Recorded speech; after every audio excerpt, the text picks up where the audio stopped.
increasingly on the minds of investors following COP15 and the recent guidance by the Task Force for Nature-Related Disclosures. And we hope to delve deeper into this topic today. So to get started, I'd like to thank and introduce you to our guest speakers. First, we have Peter Elwin, the Director of Fixed Income at Planet Tracker with over 20 years of experience in financial markets. We have Charlotte Apps, a CFA and Sustainable Investment Analyst at Fidelity for over 4 years. And then finally, we have Zaneta Sedilekova, a Director at the Climate and Biodiversity Risk Consultancy, Planet Law Lab. We also need to take care of some digital housekeeping. This webinar will be recorded and a recording will be available after the webinar. Please also submit questions to the guests using the chat function. If we do not get to them during the webinar, we'll get back to you afterwards. To begin, I'll provide some background information on nature as a material risk so that we're all operating with the same baseline information. I'll then highlight a case study of a high-yield company Ninefin has analyzed that has been financially impacted as a result of nature-related risks. Then I'll hand it over to our guest speakers who will take it over with their presentations, and we'll close with the Q&A. So let's start with some definitions.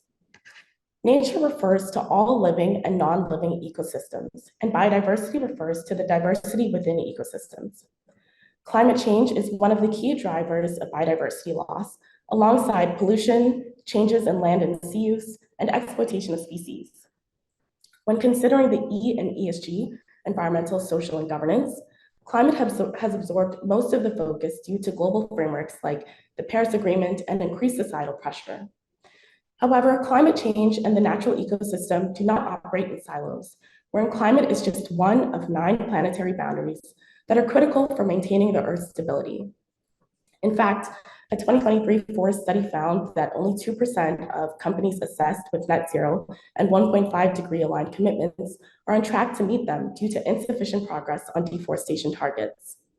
Limiting warming to 1.5 degrees is inherently dependent upon maintaining a healthy ecosystem. By approaching climate change and nature symbiotically, the financial sector can more accurately value assets and price risks.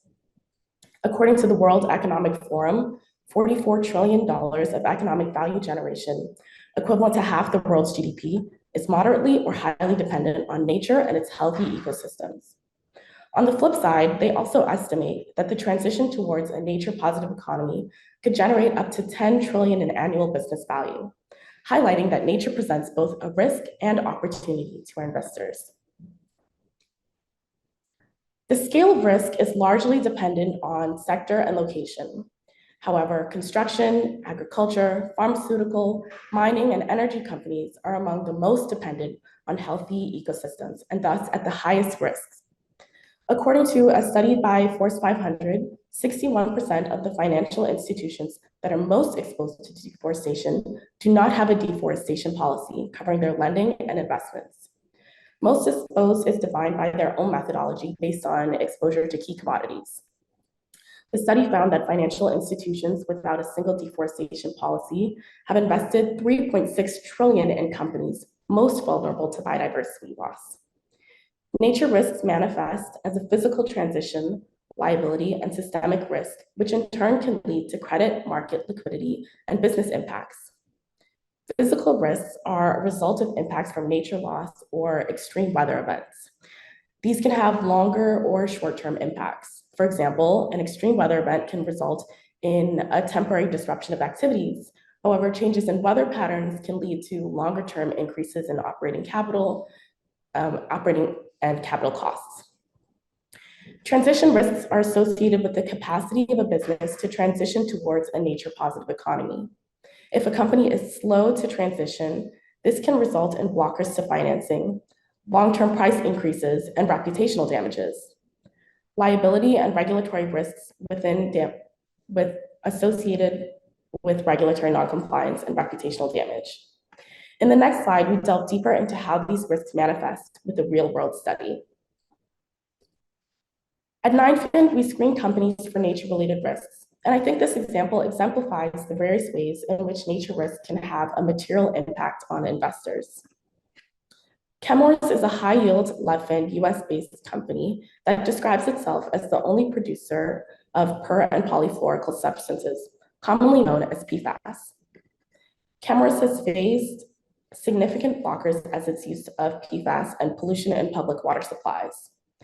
PFAS have many applications and are used in various consumer products and industrial applications because of their unique properties. However, the chemicals have significant impacts on human health and have gained the moniker forever chemicals for their inability to break down naturally and their persistence in the environment. The first and most obvious impact is litigation. This not only results in significant costs in the short term, but also contribute to long-term reputational damage. Chemours and its former parent company, DuPont, have been involved in ongoing and concluded litigation related to PFAS. In 2020, Chemours reached a $12 million settlement with North Carolina for PFAS contamination. In 2021, DuPont, Corteva, and Chemours paid $4 billion in a cost-sharing settlement for PFAS contamination across the US. In June 2023, Chemours entered into a $1.2 billion cost-sharing agreement with DuPont and Corteva to settle liability claims brought by public water systems serving the majority of the US. The settlement requires Chemours to pay $592 million. And as of 2022, Chemours has allocated $688 million, around 10% of its FY 2022 revenue, for environmental remediation liabilities. The second impact is changes in legislation. As concerns about the environmental safety of PFAS have increased, regulators have been pushed to action. In 2023, the European Chemicals Agency released a proposal that aims to effectively ban PFAS in the EU. And in the US, there are around 31 states that are considering approximately 260 bills on toxic chemical policies. These changes in regulation also lead to a transition risk, which will require the company to adjust its business model and increase spending on regulatory compliance. As a result of the significant costs associated with PFAS and pressure to use safer alternatives, DuPont has phased out its use of PFAS, and 3M has set a 2025 deadline to stop making forever chemicals. According to 3M, costs associated with phasing out its use of PFAS will be approximately $1.3 to $2.3 billion.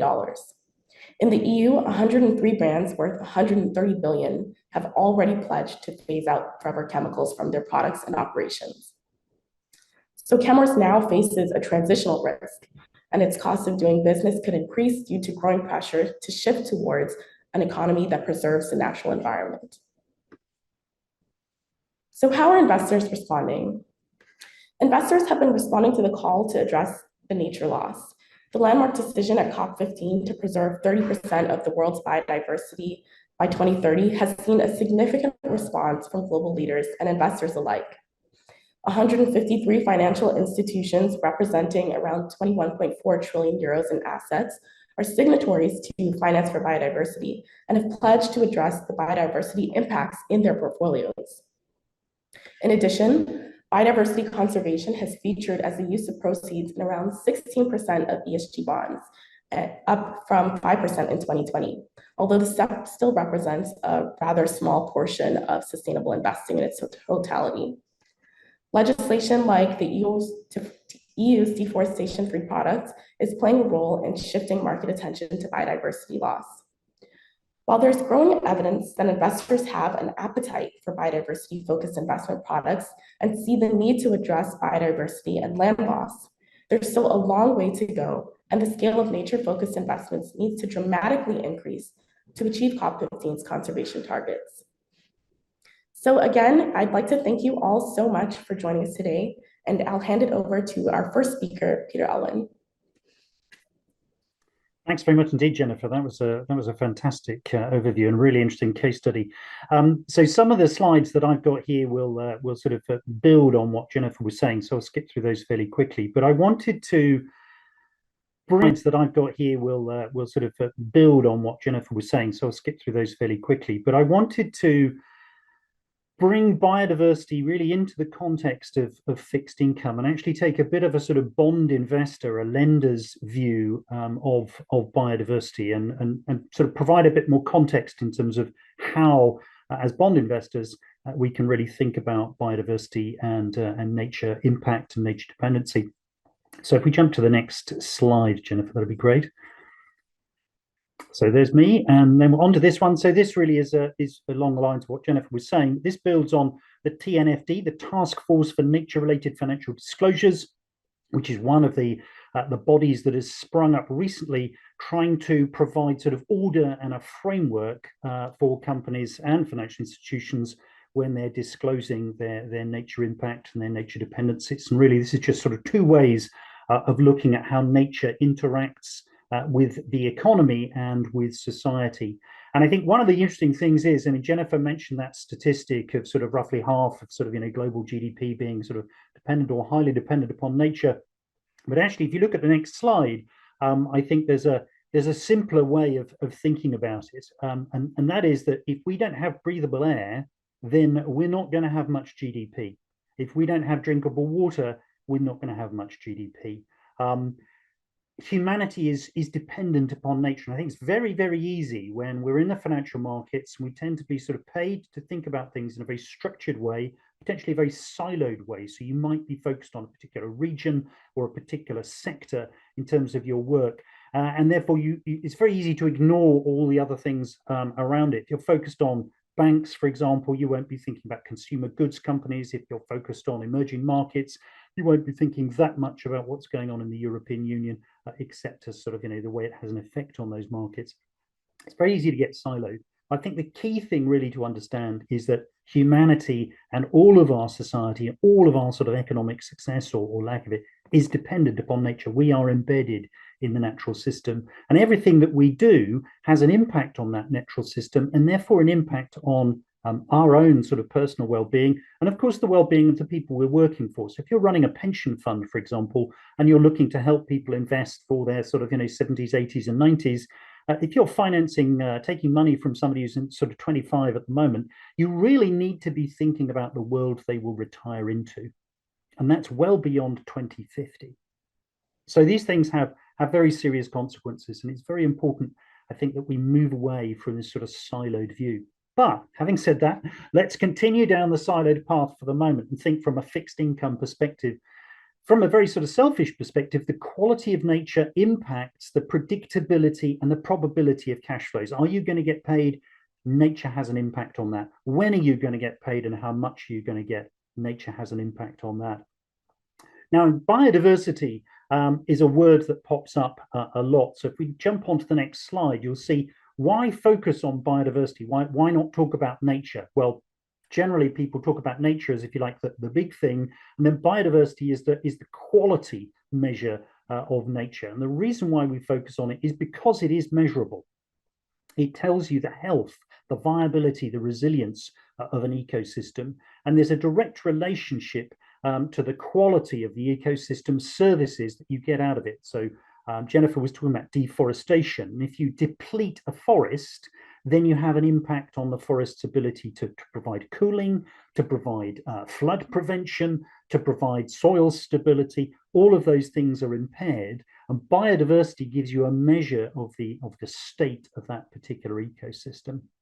It also helps you to understand the underlying optionality, the future potential of an ecosystem. If you have a place which is very biodiverse, then it has lots and lots of potential in the future in terms of maybe as a source for drugs or as a source for some other sort of ecosystem services. And it gets away from a sort of potential spurious accuracy. People talk about natural capital, and that's another way of sort of analyzing nature and fitting it into an economic sort of analysis framework. But there is a slight risk that we end up trying to sort of dollarize everything, add a monetary value to everything, and that gives us a sort of spurious sense of accuracy when actually there are a lot of assumptions underneath. Whereas biodiversity is more of a pure measure of ecosystem health. And if we're looking to restore ecosystem health, then it gives us that direct sort of monitoring sort of KPI, if you like. Now, on to the next slide. How can we relate that to fixed income? Well, there are actually some very common threads between the two. So with fixed income, you're invariably looking at specific assets or specific cash flows to pay back the debt. Biodiversity is linked to specific natural assets and specific ecosystem services.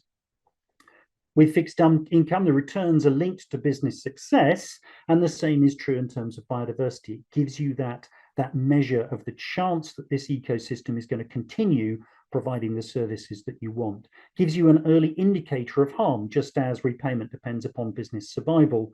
And then finally, very, very simply, biodiversity and portfolio diversity, they're talking about the same sort of thing. The more diversity you have in your portfolio, then the less risk that you have from one particular event. And the same is true of an ecosystem. The more diverse it is, the less any particular single event is going to have a harmful effect. Now, to take that one step further on the next slide, we can actually think about a credit analysis and how that sort of aligns to the way that we need to think about nature and how you can build nature into your credit analysis. So when you're thinking about lending, when you're thinking about a debt investment, you're always thinking, well, who's borrowing the money and what do they want it for?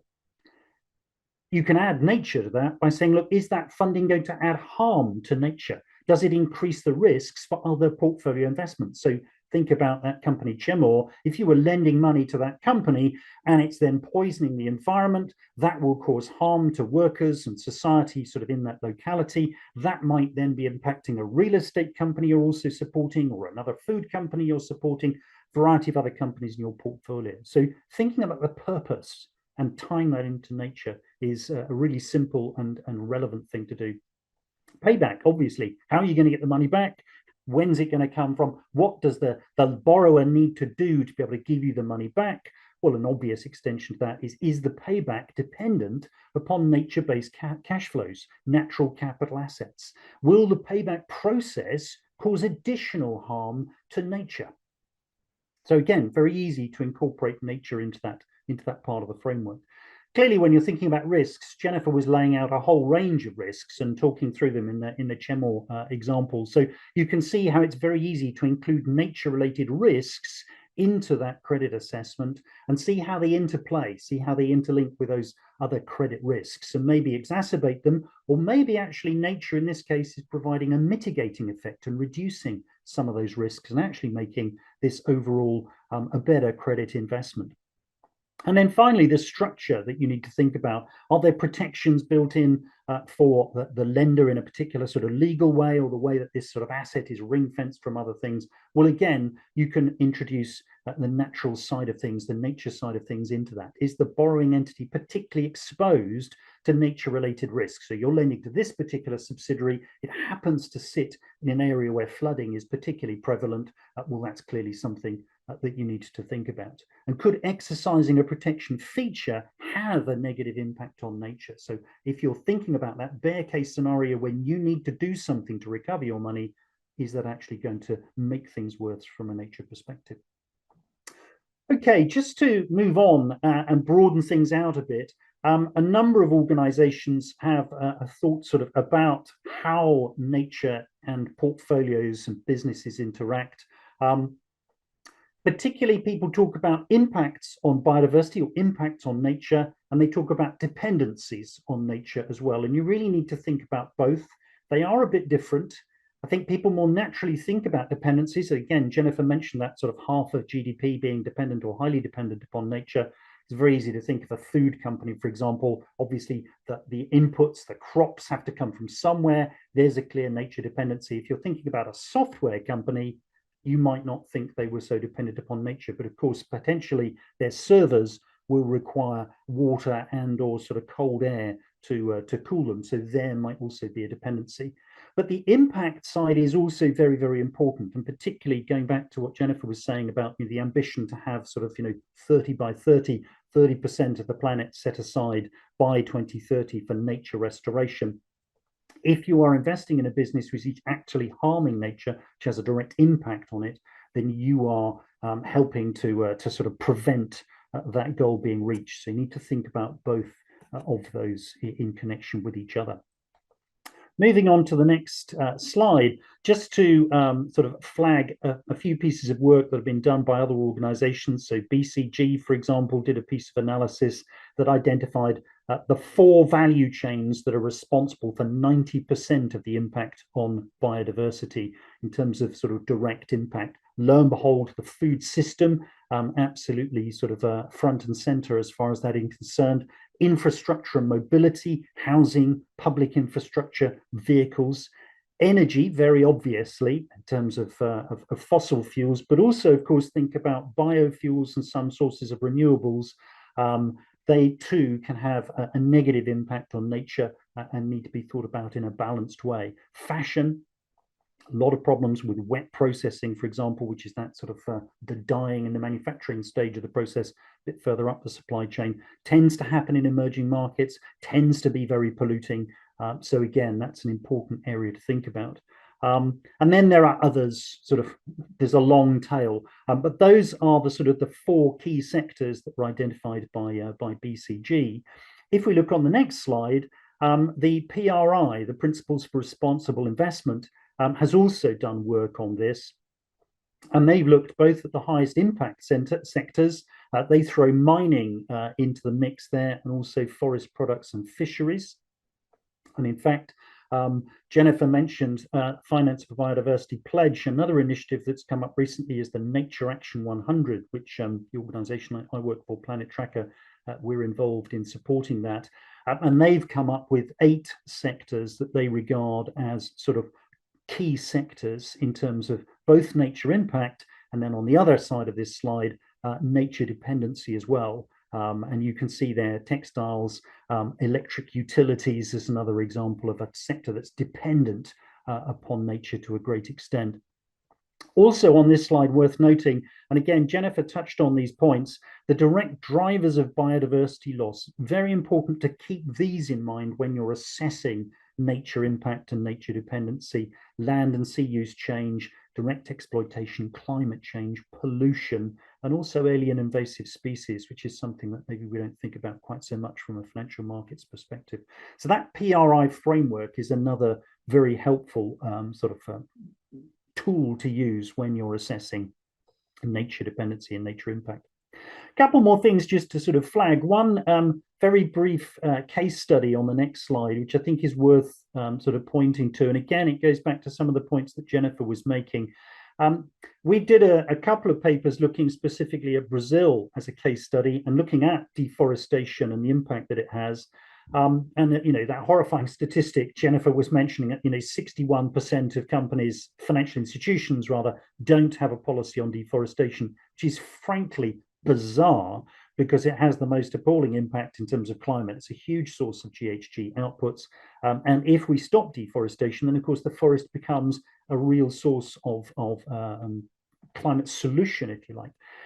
Now, this slide is essentially showing that there is a feedback loop from deforestation within the agro sort of food community. The more you deforest, the harder it gets to have sort of predictable climate. Rainfall becomes harder. You need to chop down more trees to get more land, but that then has a wider effect on the broader economy. And I think this is one of the key things to understand. Again, going back to that dependency on nature, that when we impair nature in one place, we are having a much wider effect, and that will come back to bite us. So if you're a sovereign bond investor, for example, in a country like Brazil, then what's going on in terms of nature, something like deforestation, could have a much broader macro impact. Last thing to say, really, and just a sort of a bit of a publicity push, if you like. If you want to find out more information, you can on our website. We've done a lot of work on the food system on the next slide, which is pretty useful tool, I think, as a way of tackling nature and climate. And again, Jennifer mentioned that really important point that the two things are completely interlinked, and the food system is a very obvious place where you can see that happening. I'll stop at that point. We'll have time for questions later, but thanks very much, Jennifer. I'll hand back to you. Thank you. Let's hand it over to our next guest, Charlotte. Brilliant, thanks, Jennifer. To avoid duplication, I'm going to whiz through some of my slides because Peter's already spoken to a lot of the key concepts. But yeah, so it's good to kind of see the common thread there. This kind of, yeah, I mean, Peter's kind of spoken to this in verse, really. But this is just really highlighting that when we're thinking about nature, biodiversity, we need to think about it through the dual lens of impacts and dependencies. And this really just kind of ties together quite simply sort of how we both impact and depend on nature, and how kind of as a system, business, financial institutions kind of all link up. I'm not going to linger here too long. So Jennifer, if you go to the next slide, please. So we've already heard from Jennifer and Peter that essentially nature loss is unprecedented and accelerating. On the left-hand side, we can see here that there's been about a 69% decline in global wildlife populations since 1970. And I think what's particularly interesting is this is being felt acutely so in certain parts of the world, so namely Latin America and the Caribbean, where we've seen a 94% decline since 1970. This is particularly important when we're thinking about nature, and I guess, sort of highlights really when we're thinking about nature, and one thing that has kind of already been mentioned, but location is particularly important. Unlike GHG emissions, where if you release a unit of carbon, it doesn't really matter where that's released, it will have the same impact on global temperatures and global warming. Whereas nature is a highly location-specific issue. Cutting down a tree in a boreal forest somewhere in Europe is going to have a very different impact on nature than cutting down a tree in the Amazon rainforest. Next slide, please, Jennifer. Peter already talked to this, but I think it's very important to understand that nature plays a critical role in achieving net zero. So there's a kind of an interlink here. So nature, biodiversity mitigates climate change. And on the flip side, climate change is one of the key drivers of nature loss. And so you can't effectively address one without addressing the other. And here on the left-hand side, we see that the IPCC's 1.5 degrees safe landing pathway assumes that nature will continue to be a healthy provider of carbon sinks. Now, looking back to the slide that I just shared, that is quite a bold assumption, given that what we've seen happening with nature. And so really, it's really important to understand that a credible net zero strategy must integrate nature. And then on the right-hand side, we can see that in terms of when we look at planetary boundaries, i.e. what kind of level of stress can our planet take before we start to reach these kind of key tipping points where basically system functioning just goes into complete breakdown. We can see that when we're thinking about these planetary boundaries, 7 out of 8 of them have already been breached. So that means we are past a safe zone, and the key ones related to nature there will, nature is kind of a kind of catch-all term, but we can see that the key ones relating to biodiversity in particular are being significantly breached. Next slide, please.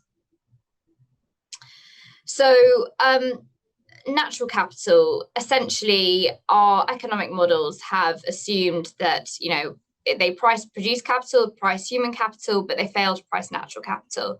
And so what's happened is that as produced capital has grown, human capital we've also managed to grow human capital through population growth, but also education and upskilling. But as you can see, while we've managed to grow those two things because they've got a value, natural capital has declined. Essentially, it has been overexploited, and that's kind of reiterating the points I've already made.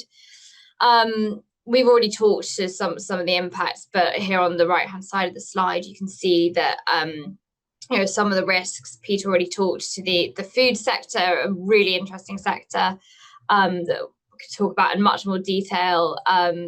But yeah, we're seeing, for example, intense agriculture is over time starting to reduce crop yields, leading to more land use change, which perpetuates impacts of climate change. And I think that's really important to understand, is that while there are kind of 5 key drivers that have been identified, those drivers are reinforcing. So, land use change likely leads to, for example, deforestation, which is a form of land use change. That leads to GHG emissions, increased climate change. And so you can see that these impacts are self-reinforcing. Next slide, please, Jennifer. So yeah, I just alluded already to the kind of 5 key drivers. So there are 5 key drivers biodiversity loss that have been identified. But yeah, as I said, these can't be thought of as distinct. They are all interrelated and self-reinforcing. Next slide, please, Jennifer. I'm not going to hover too much here because Jennifer and Peter have already talked about it, but nature loss comes with a range of systemic risks. As Peter and Jennifer have already talked to in great detail, those risks are functions of both our impacts and our dependencies on nature. And I'm not going to linger here in the interest of time because we have already talked to these. So next slide, please. And here's just kind of bringing to life, some of the examples of those risks. Next slide, please, Jennifer. So one of the risks that we talked about is the regulatory risks and the transition risks. Peter's already kind of talked to those at a high level, but just to really draw out some of the things that we're already seeing. So kind of at the system level, we've seen at the end at COP15 at the end of 2022, the Kunming-Montreal Global Biodiversity Framework was agreed on. That's now been ratified by over 195 nations, and essentially it has the overarching goal to halt and reverse global biodiversity by 2030, with the goal of living in harmony with nature by 2050. But what's really key is those 23 targets to aim for 2030. And those will all be translated into national targets by those 195 nations. And it's really important to understand for companies what the impact might be of the translation of those targets. So, for example, target 7 is to reduce the risk of pollution by 50% by 2030. And that specifically calls out the use of pesticides and fertilizers, plastic use, and there's one other that has escaped my mind right now. And so, Peter's already talked to the food sector, but clearly, as we start to crack down on the use of pesticides and fertilizers, what impact will that have for the agriculture and food sector? Similarly, target 19 is to reduce the to redirect harmful subsidies. Now, farming is a sector that is heavily dependent on subsidies. And so as subsidies are reshaped, what impact will that have on that industry? So it's really important that companies start to familiarize themselves with those targets and really understand what direction is policy taking. We're already seeing a wave of relevant regulatory and policy action. So I think there's already been a question about the EU deforestation-free products regulation in the chat, but that will be a big piece of regulation coming in, implemented from December 2024. So that's just over a year away, and that targets key import is an import law on products linked to key commodities, and so any company selling products into the EU linked with those commodities will have to verify that those commodities used in the products are deforestation free, and that means tracking those right to the source. The UK and US have already thought about doing similar legislation, and so we'll see how that pans out. The EU have been pretty active, that comes no surprise, and that's across regulation and reporting. And I'm sure all of you are familiar with the joys of CSRD and the ESRS standards being implemented under CSRD. And ESRS 4 is the biodiversity relevant standards, which will have to be reported on where material. As we've already talked about, given that over 50% of GDP is highly dependent on biodiversity, it will be a hard one to square for companies to justify that biodiversity isn't material in many cases. And then just I think it's also important to mention the TNFD, which was finalised in September. That's a global risk management and disclosure framework based on the same 4 pillars as the TCFD, so the climate equivalent framework. And while it's not yet mandatory, both the UK and the EU have strongly signalled their intentions to look at mandating it.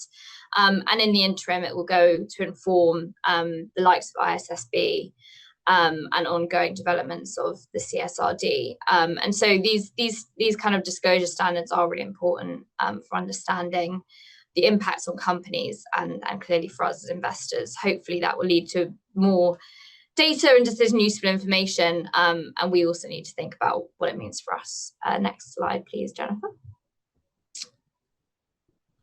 Again, while nature loss is a risk for investors, addressing it also represents an opportunity. There is a significant funding gap that is required. And so trying to plug that funding gap will require mobilization of financial resources, not just from the public sector, but also from the private sector. And I think this is where fixed income investors have a really interesting role to play. And we can talk about that in more detail later. Next slide, please, Jennifer. So I think this is a really nice slide. It kind of shows why nature loss is so critical to achieving our SDGs and mobilizing that financing. It sort of sits at the heart of all of the rest of them. As Peter said, and I was at a conference the other day, and someone said, there is no business on a dead planet. And I thought that summarized it pretty well. If we're going to achieve any of the SDGs, ultimately we need a well-functioning planet to provide the means to do that. Next slide, please, Jennifer. And so this is a way that we can kind of think about what is the opportunity set here. So we can look at it kind of through the lens of the drivers and then some of the solutions. And this slide sort of highlights the framework that we've put together here at Fidelity to sort of think about what are some of the possible solutions that we can think about to address those drivers of biodiversity loss, and what does that mean for us as investors? Next slide, please, Jennifer. So this kind of just gives a bit of an overview of how we at Fidelity are addressing nature in our activities, and that's our investments, so our capital allocation, and then as part of that, our stewardship activities. I'd highlight a few things that really underpin our approach. So in 2021, we became a signatory to the Finance Biodiversity Pledge, which has already been mentioned. And then another key part that underpins our work is we are a signatory to the finance sector commitment on deforestation. And so that's really kind of been the focus of our work. And so we've been engaging on palm oil since 2019. And really as a continuation of that, we broadened the scope of that engagement to include the other key risk commodities included in our commitment. So palm oil, soy, beef products, that includes leather, and then paper, pulp, and timber. And then, more broadly across nature, the way that we think about it is through those drivers. And so we have a range of relevant thematic engagements, and then that's complemented by our bottom-up fundamental research. Fidelity is a bottom-up research house at the end of the day, and we see that fundamental research, a key component of fundamental research is understanding the sustainability characteristics of the companies and issuers that we're invested in. So that's kind of, a few things that I would just highlight there. Next slide, please. And this kind of brings together how we think about effectively influencing change. And I think it's really important to understand this as an investor because, so often people kind of think about engaging with companies, but actually the way that we think about our stewardship and activities and how that therefore impacts our capital allocation is that we have a range of different levels that we can influence at, and we must influence at in order to effectively create change. And so this just really brings out, the kind of firm's entity level engagement. So that's our bottom up research, looking at companies, looking at individual issuers, clearly in the fixed income space, not just companies, but also sovereigns, etc. And that's done through our kind of proprietary ESG tools and our bottom up active research. But then we can also engage at the industry and sector level, and that's really important when we're thinking about these kind of systemic themes that cross-cut sectors. And while they might not be material for when we're kind of engaging at the issuer level, thinking what is material for this issuer, kind of looking at very company-specific issues, whereas the kind of industry sector level work really looks at those cross-cutting themes across the system, and the kind of players who can most influence them. And then, of course, system level stewardship is really important. So engaging with policymakers, engaging with regulators, engaging with peers, really to try and shape the incentives that is needed for companies and issuers to be able to deliver on their own strategies and commitments. Next slide, please, Jennifer. I'm not going to linger too much here, but this is just an example of some of the engagement that we've been doing. As I said, some of the logos gone a bit funny there, but some of the kind of flagship engagement themes that we're engaging on when it comes to nature. So deforestation is huge for us. Water is really important. We are materially exposed to a lot of companies that both impact and depend on water. We're seeing every year that water stress is becoming more of a problem. We read about it in the news every summer. We see the floods happening, and so water is really, really important for us. And then there are a range of other engagements. So, for example, plastic pollution, chemicals have already been mentioned, of course, with the chemicals example. So there's a plethora of engagement that we're doing, and as you can see, that takes very much a global approach. We're a globally diversified investor, and so we're engaging with companies all over the world, really. Next slide, please, Jennifer. So this just kind of summarizes that. So yeah, next slide. I'm not going to linger on these engagement examples, and maybe if we could just go through a couple more slides. Yeah. Okay, so this is the one slide that I'm going to finish off on. So we've already discussed the challenges around measuring biodiversity.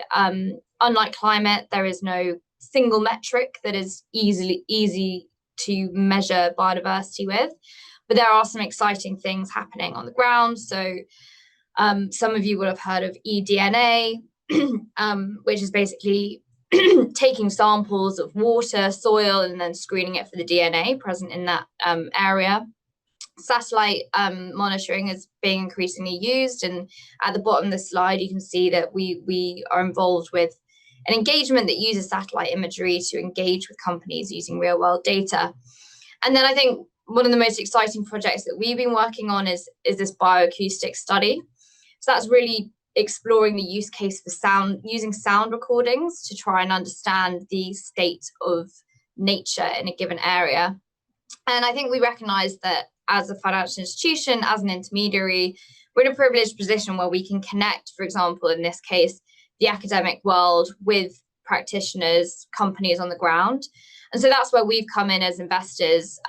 So we're working with this French nature solutions company, science company, and we've one of the companies that we have a very close, long-standing relationship with. We were able to use them to partner to do this project. So we've done phase 1 of the project, and that's produced some really promising results, showing the difference between control plots and conservation plots. So showing the difference between areas that are intensively farmed versus those that are conservation plots. And we're now going to launch into the second study, and that's really testing the scalability and the reliability of the methodology. So while data is a challenge, measuring biodiversity is a challenge, there is some really exciting stuff happening as well, that both investors and companies can start to leverage. With that, I will hand back over to you, Jennifer. Thank you so much, Charlotte, for that presentation. I'm going to pass it on to Zaneta, our last speaker. Thank you very much, Jennifer. So yeah, we can start with the next slide. So my expertise, I absolutely love how the presentation kind of evolved from definitions through examples and risk analysis. I'm a lawyer by trade, so in some parts I'll take you through similar analysis because the definitions need to be said, but also I will zoom much more into liability risk, especially that comes from legislation, regulation, but also litigation. So what we will cover very quickly is the differences biodiversity, nature, and climate change, but from a different perspective because it's important for litigation. Then I'll talk about where your business and biodiversity meet, something I called your new B2B relationship, because every business has some relationship with biodiversity. Then we will look at biodiversity in law and the market, essentially what is out there and what's coming up for all of us. At the end, or penultimate point, will be looking at how can you look at your companies, your investees' value chains or life cycles to identify these interactions and points from which a risk could arise. And I want to end up on a positive note. So the biodiversity case study I have chosen is actually a case study where a significant biodiversity risk has been turned into an opportunity. And I think that's, a good point to give audience a chance to ask questions about risks and opportunities in mitigating biodiversity risk as such. So moving on to the next slide, please. So the definitions, we have heard them a couple of times. From a point of view, when we talk about biodiversity and nature in law, we actually use them interchangeably, but I want to reiterate that indeed what has been said throughout is true. Biodiversity is the living element of the natural world, and nature as such combines both the living and non-living. So the non-living element being the rocks, the water. Together, these non-living elements and living elements, they combine in nature in processes that we don't really understand. But at the end of these processes, nature renders ecosystem services to us. And ecosystem services are all these services that we have been given by nature for free. And on our businesses, the prosperity of the society and business depends on these services. So to give you some examples, soil erosion control, again, it's an ecosystem service that results from interaction between living and non-living elements of nature. But a part of it are plant roots that stabilize the soil and make it suitable, for example, for construction of buildings and resorts, etc. Now, visual amenity services are services that tourism industry benefits a lot from, because obviously for a resort to attract tourists and revenue, there needs to be beautiful surroundings, shorelines, and forests. And final example I have chosen, there are many, many more, but water and food supply services, every single business on this planet is dependent on water and food supplies, if not directly for the production of the goods and services that the business delivers in the economy, such as food and beverages suppliers, then you are dependent on them indirectly because your employees will necessarily need to eat and drink. And if they don't, you will not have employees to power your business through. The final point I want to mention, it has been mentioned here, but from a perspective of liability risk, climate change interacts with nature and biodiversity as one of the 5 drivers of biodiversity loss. And when we as lawyers think about biodiversity litigation as a new rising trend in litigation, often we tie biodiversity to litigation under one of these drivers. So every single climate case can be developed into biodiversity case when you add the biodiversity lens on.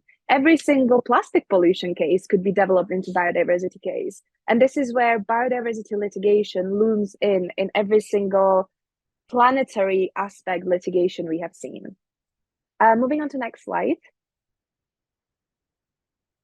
In here, this is kind of a life cycle of where your business and biodiversity meet. And as we know, as I have hopefully explained clearly enough, biodiversity and nature underpin the delivery of ecosystem services. And we know that over half of global GDP is dependent on these ecosystem services. This means that if the ecosystem services are lost, there is no business, very much like what has been said throughout the webinar. Now, we also know that biodiversity loss at this time is occurring 10 to 100 times faster at a higher rate than in the past million years. And with biodiversity being lost, the ecosystem services are lost, then the GDP is lost. So it's a cascading effect from biodiversity loss. In this vein, businesses operate and interact with biodiversity through dependencies and impacts. And as has been also already mentioned, both of them are really important to be identified, measured, and oftentimes, as I will speak later on, disclosed in your financial reports or financial reports of your investee companies to inform your investment. Therefore, when we talk about biodiversity risk, we talk about risk to businesses' commercial or financial performance as such. And on the next slide, there is an infographic from report by Network for Greening of Financial System.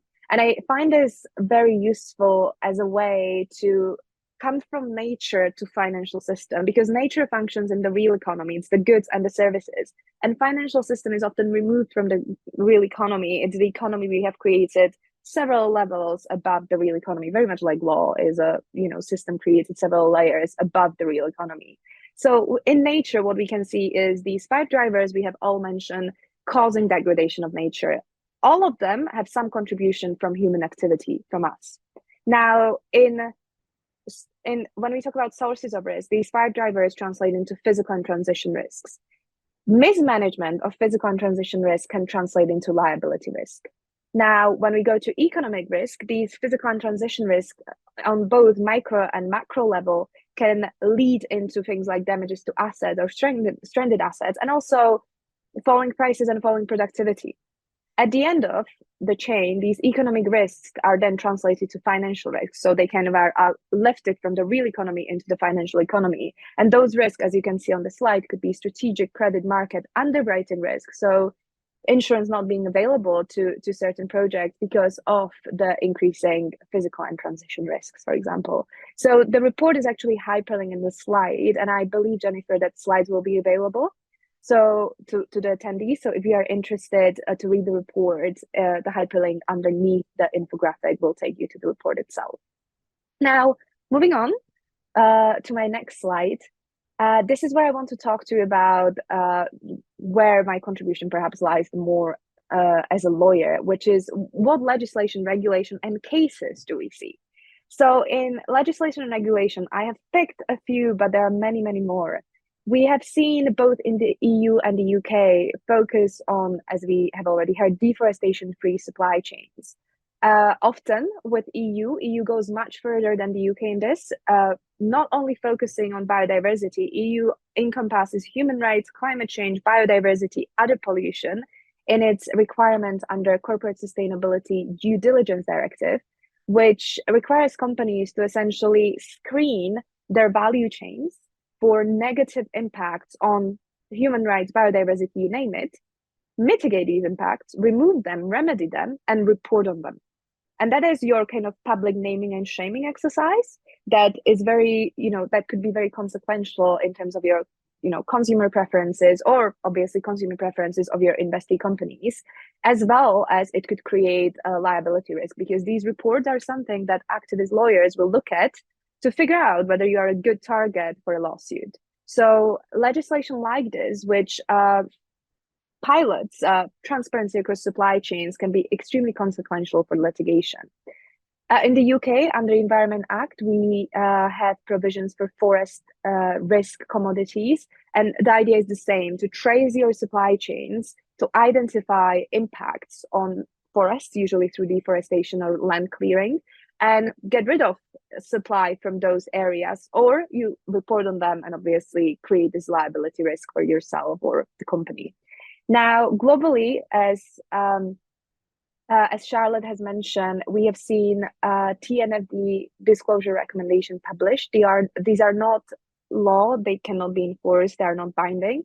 There are several countries around the world which have mentioned intention to adopt them, including Canada and the UK. Importantly, though, and this is the area where I specialize the most, even if they are not legally binding yet, they impact standards, market standards that are currently under development.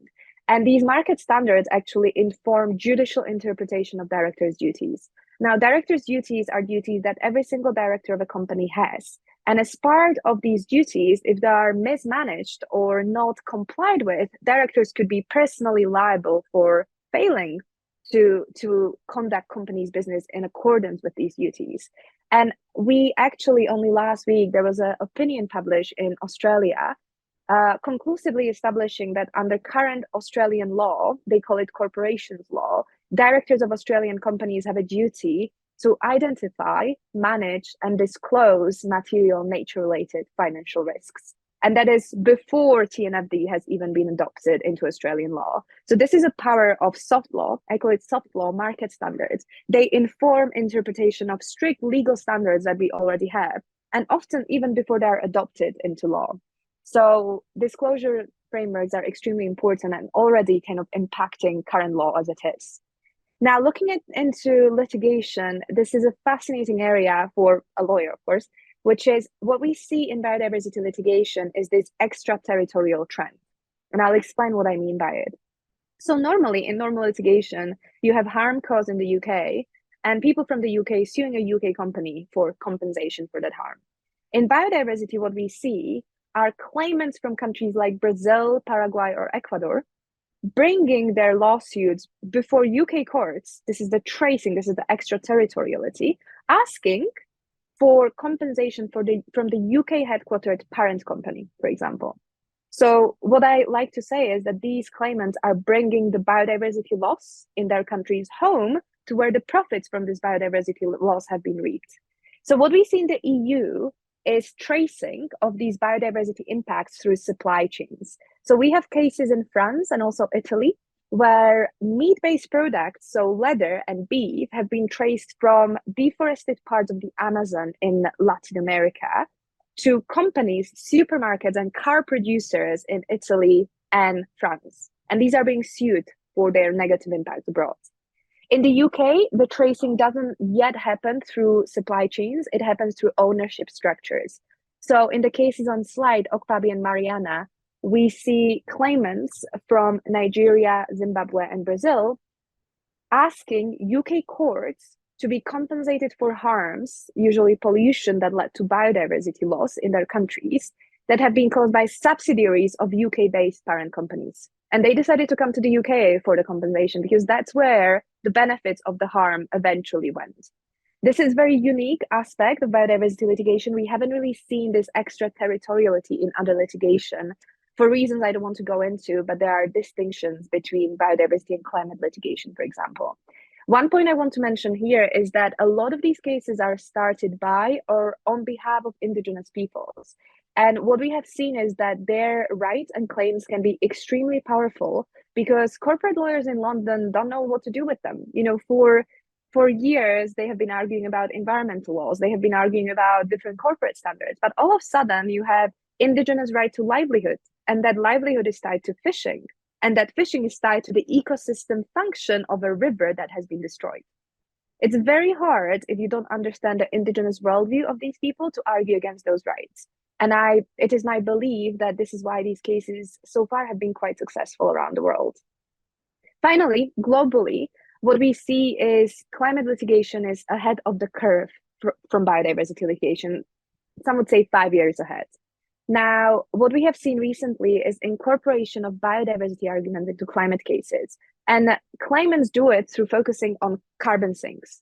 So instead of only saying this forest has to be protected, they say this forest has to be protected because it provides ecosystem service of carbon sequestration, which means it pulls carbon from the atmosphere, which mitigates climate change. And that is how our climate litigants that we see are bringing biodiversity litigation into climate litigation.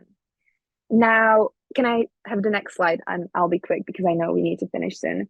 So another way how you can think about companies, corporate interactions with biodiversity is looking through value chains. And this is a very simple visualization of value chain of agricultural industry. Agricultural industry has a direct dependency and impact on nature.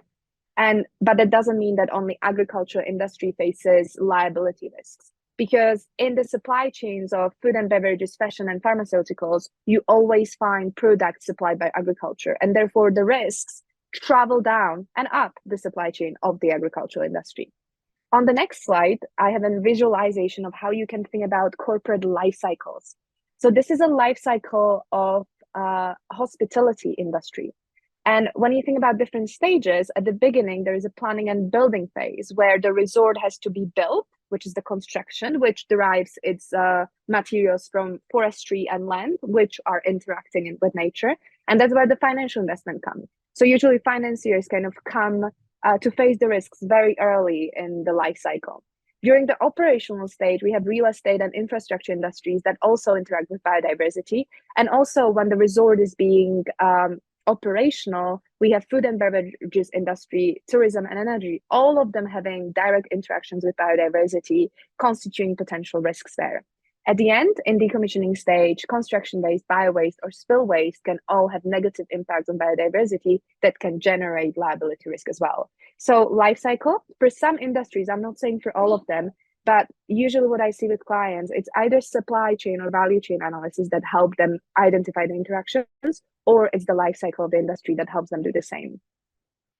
We can move on. And yeah, my final slide. I just want to tell you about New York City, because New York City is one of those fantastic examples that have used biodiversity risk and turned it into opportunities. The biodiversity risk that was presented here was essentially supply of drinkable water to New York City. Since 1997, New York City decided that instead of using chlorination processes to clean the water for its inhabitants, it will protect the water purification ecosystem service at source. So instead of letting people pollute the river and then clean the pollution again, creating problem and then solving the problem, New York City created watershed program. And in this program, it gives incentives to people who live nearby rivers in the New York City watershed, conservation easement, tax benefits, you name it, to make sure that these people don't pollute the river. To a point where there are different, individual filtration systems installed, and New York City does not need to purify water before it's delivered to the taps of the inhabitants. There are some numbers online that say that New York City has, saved billions of dollars by doing it, because the watershed program costs its 1.5 billion, whereas filtration plant that they would need to purify this water would cost 4 times as much to build 6 billion, and 250 million annually to maintain. So this is one of the success stories I always like to mention, where biodiversity risk was turned into an opportunity to a huge cost savings to New York City. That's my last slide. Thank you. Thank you all so much for your very insightful presentations. I think we've all taken a lot away from it. We're a bit after 11, so I don't think that we'll have any time for questions, but I see that some of your questions have been answered in the chat already. So if you do have any questions that you'd like to be answered following the presentation, please feel free to email us or send them in the chat, and we'll make sure to get an answer back to you all. So thank you guys so much for attending, and I hope you enjoy the rest of your day. Thank you again to our speakers.